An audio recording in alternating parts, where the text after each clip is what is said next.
Today on the final bar, we have my guest, Greg Guenthner, Senior Technical Analyst at Agora Financial. We're going to talk about the market rallying toward the close. A nice appreciation into the close, which is a nice a continuation from tomorrow. Also have a session on shifting stocks, paying attention to the names that are moving, where you need to pay attention to. Also, Arthur Hill talking about moving averages. Ladies and gentlemen, this is the final bar.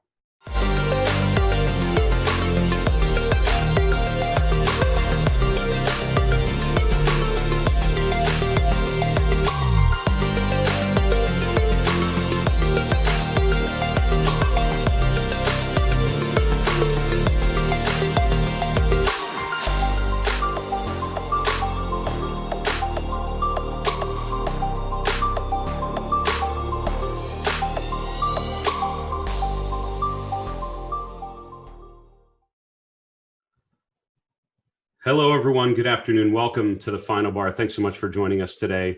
Some interesting, nice rally on the markets, which I'll look forward to unpacking with you.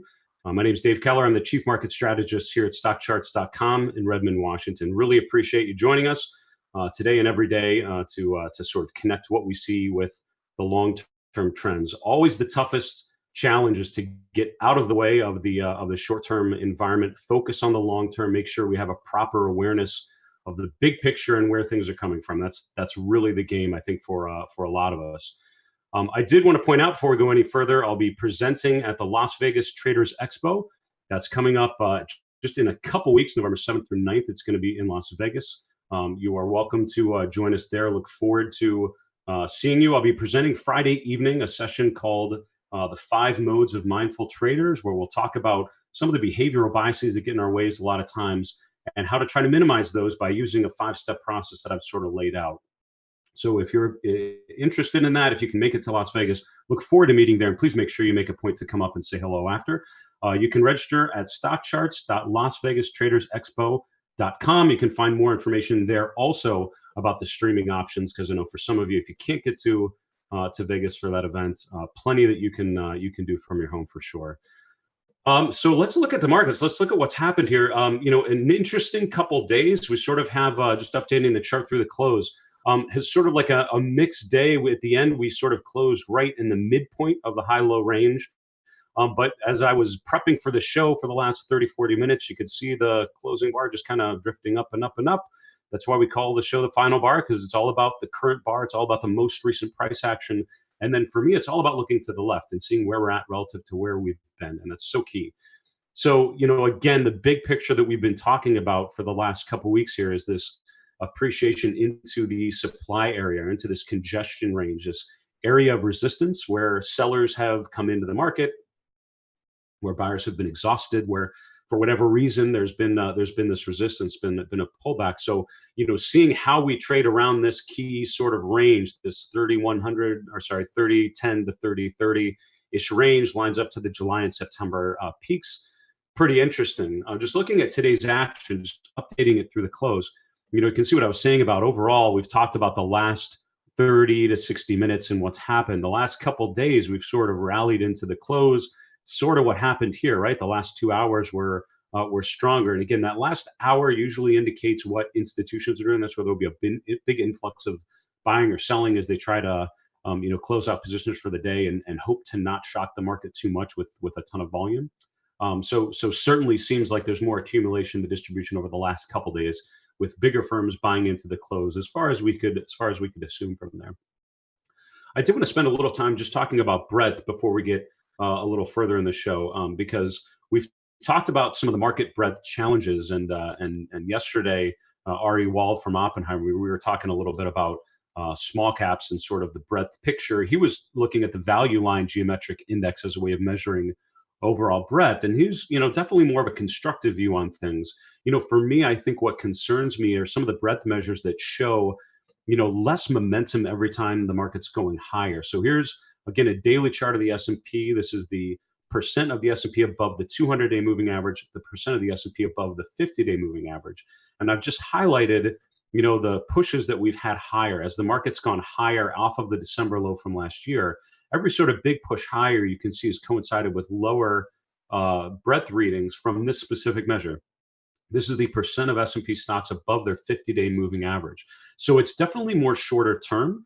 In terms of a better long-term read, I think that the top series is maybe more ideal, where you're looking at the 200-day moving average. That's going to capture bigger swings in the price movement, longer-term changes in trend. But I think it's interesting to note that as the market has gone higher, each of these pushes higher, subsequent higher peaks, and then most recently, sort of similar peaks. You can see that there are lower peaks in the percent of stocks above the 50-day, and most recently we're right at about 67%. The last peak in September, we got up to about 75%. So, if the market would peak out here, that would be one more time where we've had less and less stocks participating. All that speaks to, in my opinion, is sort of the narrowness of leadership and some of the challenges with more of a extended bull move from here. It's not saying it's not a dire read that that stocks are going to go down because there's less breadth. It's just sort of an overall picture about where we're at relative to some of those historical peaks.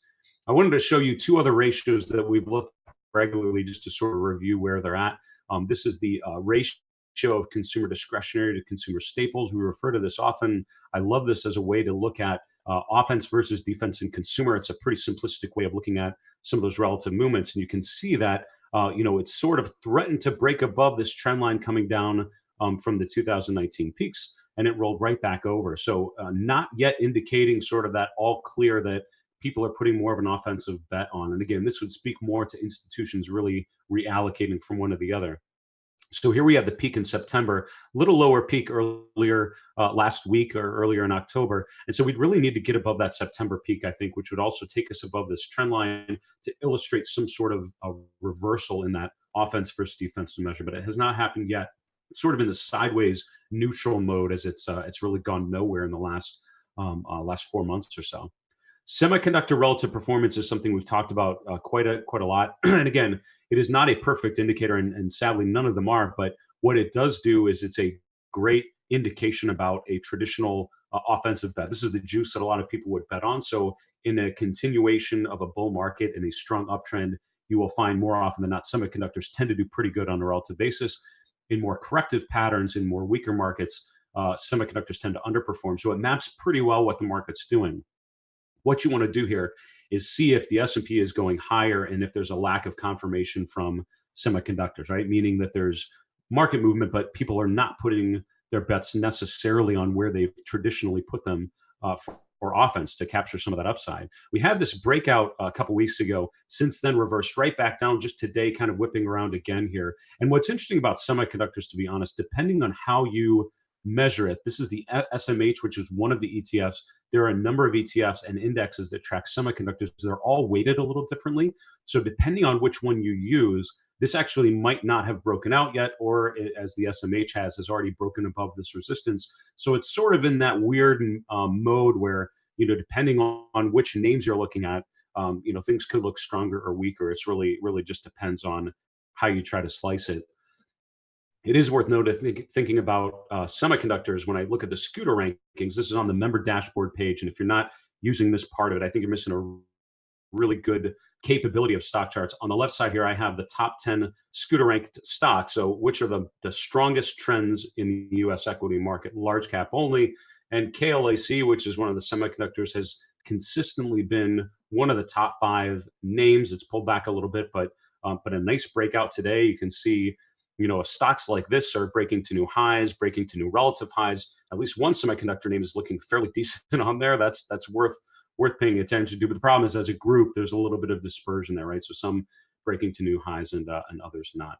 One final note just here on the market recap is to see technology being really a place of leadership. That has not happened very often recently. But right after that, you have utilities and consumer staples. So while I'd love to think today was a nice continuation rally, I think when you look under the hood, it's a little more mixed, right? It's sort of mixed signals that we're getting, no real clear sign one way or the other.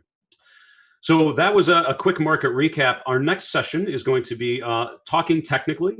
This is capturing some of the thoughts of my peers, my fellow contributors to StockCharts.com.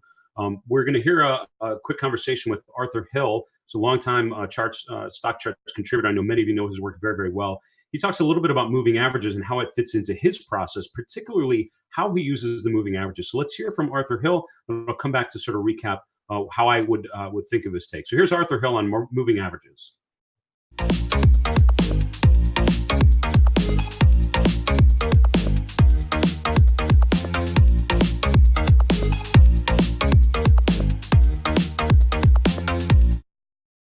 Moving averages are one of the most popular tools in technical analysis, but we often struggle with what is the proper or the right setting for your moving averages. I personally prefer exponential moving averages over simple moving averages, and I use them pretty much to define the longer term trend.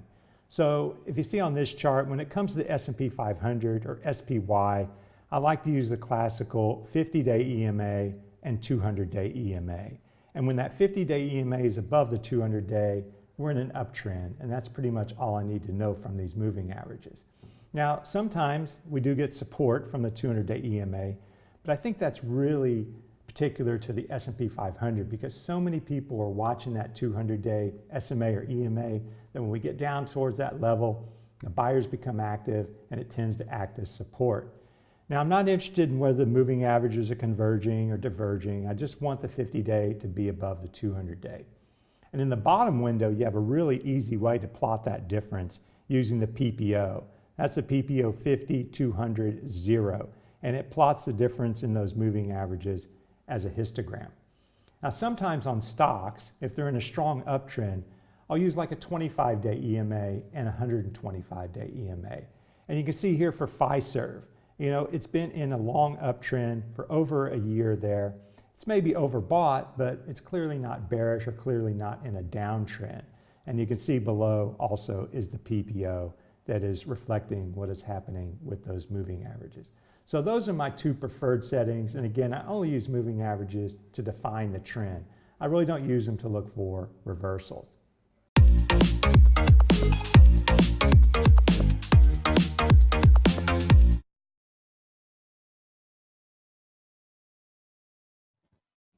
So that was my friend Arthur Hill talking about moving averages. If you caught what he said, he talked a lot about exponential moving averages. It's funny, you know, a lot of systems, including StockCharts, when you first set up a chart, it automatically defaults to simple moving averages, usually the 50 and 200 day. And I will tell you, there's value a lot of times in looking at those because so many other people look at them. And my goal is always to get inside the head of all the other investors, try to see what they're seeing, because that helps me to make a better decision. He makes a really compelling case for using exponential averages, and you know, working with him, people like Carl Swenlin, and thinking about how they use different moving average combinations can be really helpful. So if you're not as familiar with some of those different settings, make sure you check out some of the videos from Arthur Hill, from Carl Swenlin, and others, talking about how they incorporate some of those moving average signals into their process. We're going to take a quick commercial break. We'll be back with my guest, Greg Guenthner. I'll see you in a minute. Today's market volatility provides savvy traders and active investors with an abundance of profitable opportunities. At the Traders Expo Las Vegas, November 7th through 9th, over 75 of the most respected traders in the world, including Dennis Gartman, Tom Sosnoff, Todd Gordon, and Tom DeMark, will explain how they're adapting their strategies and share the specific trading opportunities they've identified in equities, options, forex, futures, cryptocurrencies, and more. Claim your free pass to join them at tradersexpo.com.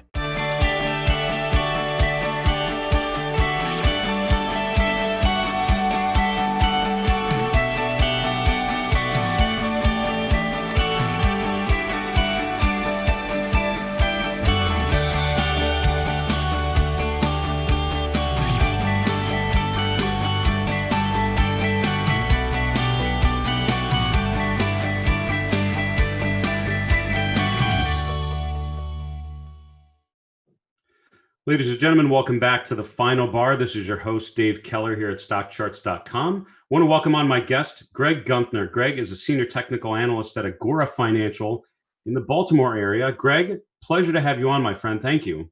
Hey, Dave. Great to be on. I really appreciate you having me. Absolutely. You sent two charts ahead of time to name, so I'm interested to dig in and see what you're seeing. The first thing was Shopify. Well, yeah, I wanted to talk shop today because I saw software plays beginning to bounce this morning. And actually, this name finished higher by 8% today. So I thought it would be worth a look if we pulled back a little bit and took a bigger picture look at this stock right here. So, you know, during the first part of this year, software stocks became the kind of go-to growth momentum trade out there. And Shopify is certainly a leader in this group, so I keep a close eye on it. But by late August, the stock was up more than 180% year to date, which is where it kind of started to flame out. It dropped 30% in less than a month. And I really don't need a trend line here because the 50-day moving average has been the perfect tell for this stock so far during its little corrective phase right here.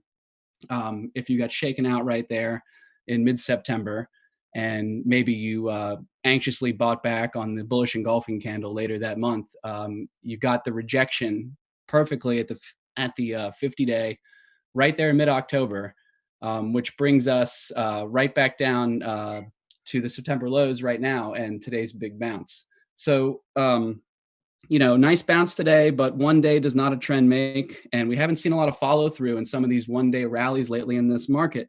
So I'm looking to potentially see this test lower, test toward its 200-day moving average. And also, we're seeing a lot of bearish volume patterns set up here. Back in September, a lot of big red volume bars on down days. And the same thing earlier this week. And last week, we see the down volume days looking very distributive for this particular name. It's really interesting. And to be honest with you, very few of our guests have incorporated a lot of volume into their charts. Can you just speak very quickly about how do you think of volume relative to the other points you made? How does price relate to volume in your thinking? Well, I think of volume as more confirmation for what I'm seeing in price. Price is number one for me. But when I do start seeing, big volume coming in on those down days, that's definitely telling me that sellers are in control of a particular stock. Absolutely. It comes really clear here the last couple of weeks, right? With the big down days, big days in volume. That's a great example. Second chart you sent was on Biotech, which is a group we've sort of looked at a couple times over the last couple of weeks. What do you see here?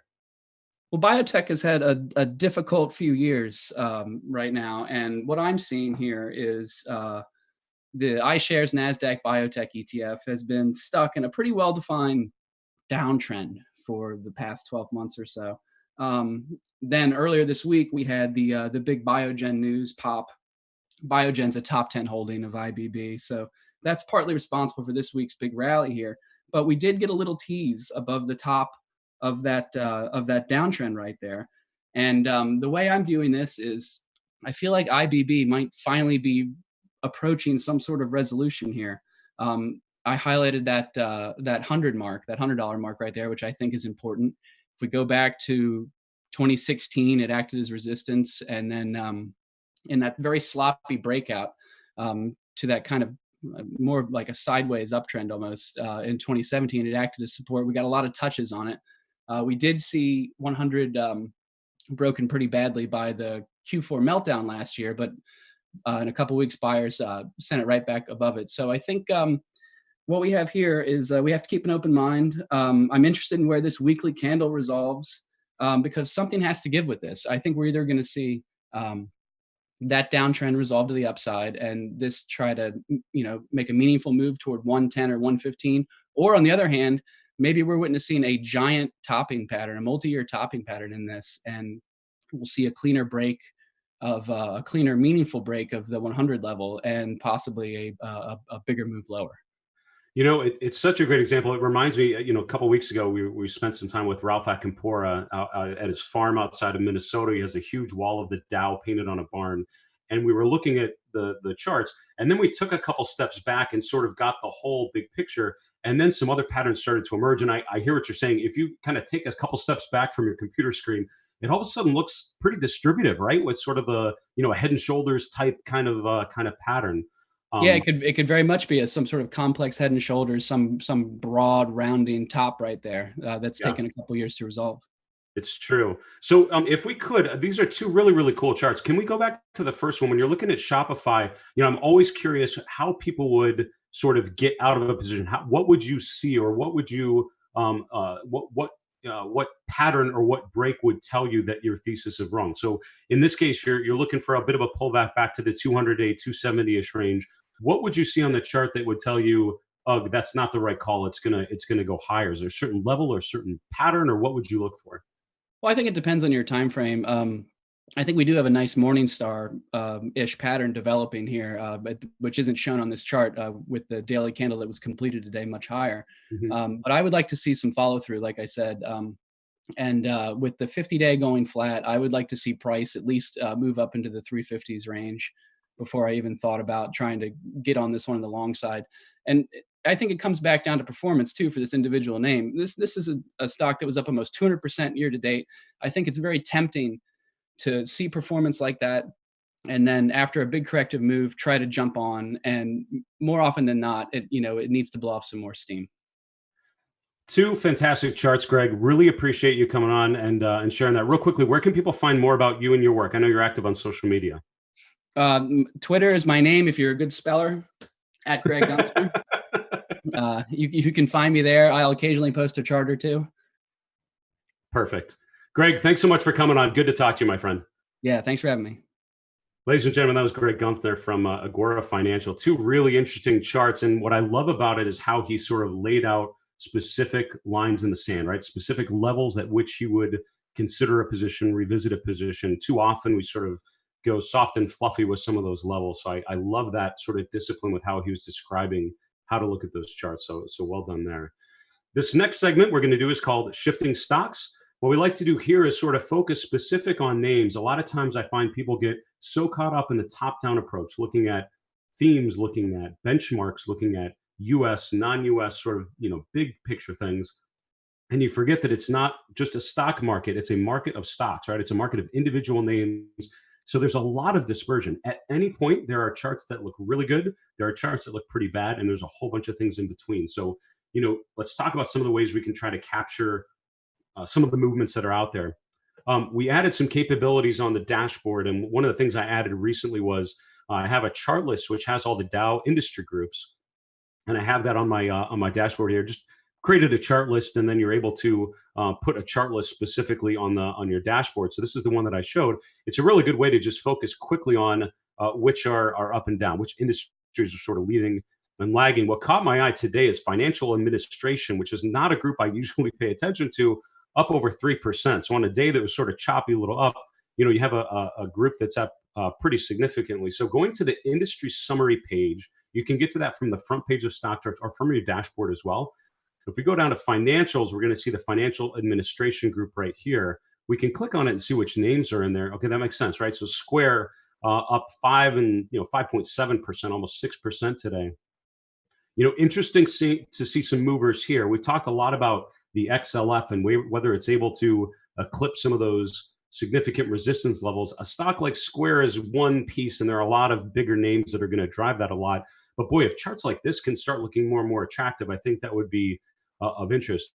What's interesting about the Square chart, in my opinion, is, again, take a step back and look at the big picture. We've got significant resistance around 80 to 82. This is where it peaked out in February. It's where it peaked out in July. We then broke down through support from the lows in June. We hit that again in August and then went to lower lows, right? So the most recent sort of significant break, in my opinion, has been a lower low, which is not the bullish signal you're looking for. Now we rallied back above the 50-day. Potentially with today's jump, you could say we've established a higher low here. And I think that's why it's such a key chart right now. So what I tend to do in this sort of pattern, this is a John Bollinger trick when he was we're talking about Bollinger Bands and how they would tighten up. And then once there's a period of lower volatility, you can expect a breakout. That's kind of what I'm picturing in my mind when I see this. One of two things is going to happen. It's either going to break above 64 and validate that was a higher low and now a new higher high, which is pretty constructive, or we break down through 58, suggesting that was not a higher low. We're actually heading back down to the previous low. So, we're in this sort of 6-point range here, and I'd be very keen to see which way a chart like SQ breaks, because I think that's going to tell you a lot about what you might expect next, right? So it's all about taking the framework that we're in, taking that range, looking to the left and seeing where we're at relative to some of those key levels. Let's look at some of the other stocks that have shifted around just today. We have obviously a lot of names reporting earnings, and so there are a lot of jumps. And again, on something like O'Reilly, this was a name that really has been sideways on a relative basis, really sort of a market performer for almost a year now, not really going anywhere on a relative basis, really mapping the overall movement in the market, but holding pretty well above its 200-day moving average. So you can see some retests in May, again in August, but overall holding up pretty well. Then we had this great resistance level and sort of this range 405 to 415, excuse me, a number of times has served as resistance. In one fell swoop, we've now broken above it, up 9% today, breaking above it. So for me, on an earnings jump like this, the charts are very valid. Don't think that you don't want to look at charts just because of a jump based on news or earnings. Pay attention to the follow through tomorrow, right? So that, in my opinion, it's all about what we do relative to that initial move. Do we have continuation, or do we have some sort of settling down? Micron, another semiconductor appearing on the most up movers list. Excuse me. Breaking above a swing high here, a nice up close up over 5%, breaking above the high there. If semiconductors start to look like this and the relative performance starts to break out, well, that looks very constructive relative to what we've seen historically. Applied Materials, noteworthy on the high list as well. On the downside, we have stocks like eBay that have gapped down. There are a lot of names when they miss, gapping below something like the 200-day moving average, clearly a negative technical pattern. Have to see, again, now it's oversold right at a support level, maybe just a little bit below. So seeing if we stabilize here or if we continue lower, I think would tell you a lot about eBay, but certainly a shock to the downside there. So if you've not paid enough attention to these scooter rankings and scooter reports, I'd encourage you to set it up on your dashboard, because it's a really good way to just focus in on some of the names that are moving up and down. I have to mention Twitter, obviously down a good amount. So it helps you focus on the charts you should be looking at in the first place. Final segment today is the 3 in 3. As you know, we wrap up every day's show with 3 charts in 3 minutes. The idea is to highlight some of the charts that if they're not on their radar, I certainly hope they are now, because they could be really telling for the coming weeks. The first one we talked about a little earlier, this is the S&P 500, the percent of stocks in the S&P above the 200-day moving average, also the percent above the 50-day moving average. What concerns me here is the lower number of stocks above their 50-day moving average on each subsequent push higher. So every time the market's trying to rally, less stocks are rotating back above the 50-day. The 200-day, there's real resistance here around 72 to 75%. So I would expect, normally that's where you'd expect that to sort of peak out. It's peaked out in a similar place in each one of those previous times. So we're nearing that point where you get some sort of clarity from breadth reading there, whether or not we're able to continue higher or whether it's hitting resistance as expected. Pardon for all the coughing. The second chart is EFA. It's the EFA ETF. The ticker's EFA. And we talked yesterday with Ari talking about U.S. versus non-U.S. and I've showed a chart referring to that a number of times in recent weeks. In this case, we're actually highlighting the fact that EFA potentially has now broken above a pretty significant resistance level. This is where EFA peaked out in July, lines up really well to the peaks last September, last July. And then before that, we had a real congestion around those levels as well. So the last number of highs have all been around that same range. We sort of topped out at around 66 this last time, so broke into a new swing high, but now testing the upper end of this resistance range. So again, I think it's a really key chart to watch right now. A lot of investors, I would argue, are underexposed to international markets. And if charts like this start to break out and go higher, at the very least, might be a compelling idea to diversify. And look at the relative performance in the last 2 months. It's certainly outperformed the US. The final chart I'll show you for the 3 in 3 is gold, GLD. This is the spot gold ETF. So it's an ETF focused not on the gold stocks, but on physical gold. So think of it as a proxy for the gold spot price. And you can see the peaks in September and then in late September lining up to where we're at right now, potentially trading right above, if not closing right at that trend line that I drew. So again, we're right at that point. If it breaks above there, also above the 50-day, this might be the rotation we've sort of consolidated for the last 2 months. If we could get some buyers taking control and pushing this higher, pushing it to new highs, gold, which is clearly in general more of a defensive play than offensive, might suggest that that you think about commodities. Commodities as a complex up pretty significantly so far this week. We'll probably spend a little bit of time tomorrow or Friday digging into those themes a little more. But gold's the third chart for today's 3 in 3. I want to thank you all so much for joining me today on the Final Bar. As always, you can email us questions, feedback, or anything you want at thefinalbar@stockcharts.com. Also, get to us on Twitter @FinalBarSCTV. We review those both places very regularly, so really appreciate being able to interact with all of you. For StockCharts.com, the rest of my colleagues here at StockCharts TV, I want to thank you for watching. Have a great day.